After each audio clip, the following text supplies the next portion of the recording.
Today, we continue to present to you the ancient wisdom in the Zoroastrian scriptures.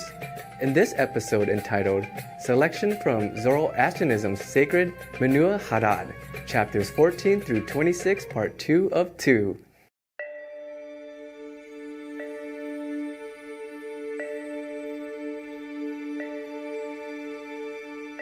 Zoroaster was a prophet who lived in ancient Iran around 1800 BC. The teachings that emerged from his visions of God have become known as Zoroastrianism. Zoroastrian theology's main tenets include the existence of one God and the personal happiness or reward that is the natural outcome of using one's free will to formulate good thoughts, good words, and good deeds. Respecting all life, Zoroaster was himself a pure vegetarian and forbade all animal sacrifice. His universal philosophy is believed to have influenced Greek thought and major revealed religions of the world.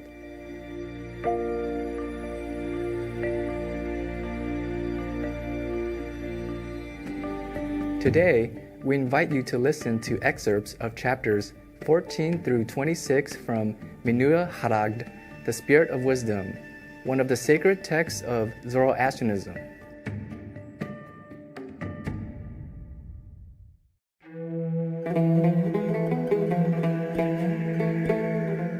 And in him who gorges on wine, thus much defect becomes manifest, since it diminishes his wisdom, understanding and intellect, semen and blood, it injures the liver and accumulates disease, it alters the complexion, and diminishes the strength and vigor. The homage and glorification of the sacred beings become forgotten. The sight of the eye, the hearing of the ear, and the speaking of the tongue become less. He distresses and entertains a desire of lethargy. That also which it is necessary for him to say and do remains undone, and he sleeps in uneasiness, and rises uncomfortably. And on account of these contingencies, himself, wife, and child, friend and kindred are distressed and unhappy, and the superintendent of troubles and the enemy are glad. The sacred beings also are not pleased with him, and infamy comes to his body, and even wickedness to his soul. The sage asked the Spirit of Wisdom thus, "Which is that pleasure which is worse than unhappiness?" The Spirit of Wisdom answered thus, "Whoever has acquired wealth by crime, and he becomes glad of it thereby, then that pleasure is worse for him than unhappiness." The sage asked the Spirit of Wisdom thus, "Wherefore do people consider these very little, these four things which it is necessary for them to consider more as warnings, the changeableness of the things of the worldly existence, the death of the body, the account of the soul, and the fear of hell?" The Spirit of Wisdom answered thus, "On account of the delusiveness of the demon of greediness and of discontent." The sage asked the Spirit of Wisdom thus, "Is living in fear and falsehood worse, or death?" The Spirit of Wisdom answered thus, "To live in fear and falsehood is worse than death, because everyone's life is necessary for the enjoyment and pleasure of the worldly existence. And when the enjoyment and pleasure of the worldly existence are not his, and fear and even falsehood are with him, it is called worse than death." The sage asked the Spirit of Wisdom thus, "For kings, which is the one thing more advantageous, and which the more injurious?" The Spirit of Wisdom answered thus, "For kings, conversation with the wise and good is the one thing more advantageous, and speaking and conversation with slanderers and double dealers are the more injurious for them."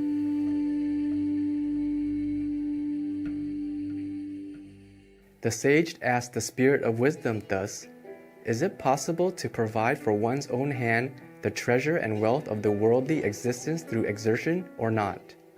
The Spirit of Wisdom answered thus, "It is not possible to provide for oneself through exertion that benefit which is not ordained, but a morsel of that which is ordained comes on by means of exertion.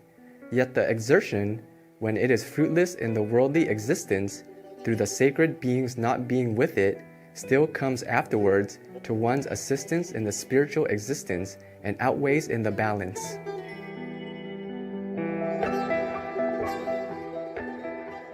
The sage asked the Spirit of Wisdom thus, "Is it possible to contend with destiny through wisdom and knowledge or not?" The Spirit of Wisdom answered thus, "Even with the might and powerfulness of wisdom and knowledge, even then it is not possible to contend with destiny. Because when predestination as to virtue, or as to the reverse, comes forth, the wise becomes wanting in duty, and the astute in evil becomes intelligent, the faint-hearted becomes braver, and the braver becomes faint-hearted, the diligent becomes lazy, and the lazy acts diligently. Just as is predestined as to the matter, the cause enters into it, and thrusts out everything else."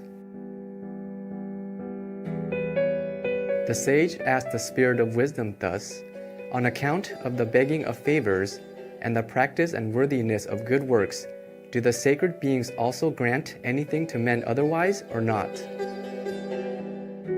The Spirit of Wisdom answered thus, "They grant, for there are such as they call thus, destiny and divine providence. Destiny is that which is ordained from the beginning, and divine providence is that which they also grant otherwise. But the sacred beings provide and manifest in the spiritual existence little of that grant, on this account, because Ahriman, the wicked, through the power of the 7 planets extorts wealth, and also every other benefit of the worldly existence, from the good and worthy, and grants them more fully to the bad and unworthy." The sage asked the Spirit of Wisdom thus, "Of the rich, who is the poorer? And of the poor, who is the richer?" The Spirit of Wisdom answered thus, "Of the rich, he is the poorer who is not content with that which is his, and suffers anxiety for the increase of anything. And of the poor, he is the richer who is content with that which has come, and cares not for the increase of anything."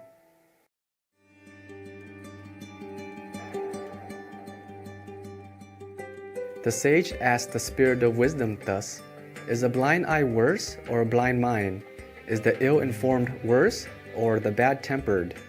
The Spirit of Wisdom answered thus, "He who is blind-eyed, when he has understanding in anything and accomplishes learning, is to be considered as sound-eyed. And he who is sound-eyed, when he has no knowledge and understanding, and even that which they teach him he does not accept, then that is worse than even a blind eye. The ill-tempered is less evil than the ill-informed, because the ill-tempered, except by a decree, is not able to seize anything away from anyone. And as to the ill-informed man, his desire of every kind is then for oppression and plunder. Concerning him who is ill-informed, it is declared that, apart from predestination, he is born free from fresh understanding."